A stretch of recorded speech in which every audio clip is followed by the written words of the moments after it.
Welcome to the Rim Break Rodeo. We hope this video helps. You start by prepping the spot. Clean, dry, and remove wax so the paint adheres.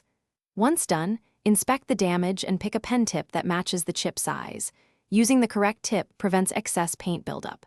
Shake the pen vigorously for 30 to 60 seconds to mix pigment and hardener, then test on a plastic card to confirm color and flow.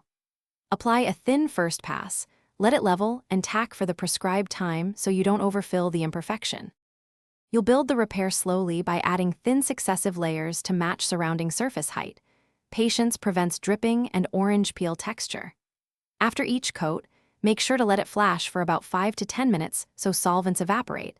Then use your fingertip or a soft leveling tool to gently smooth the edge to blend with adjacent paint.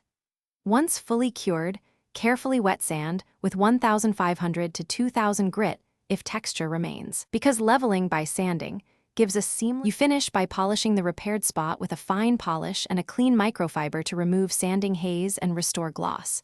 Make sure to work gradually and inspect under good light.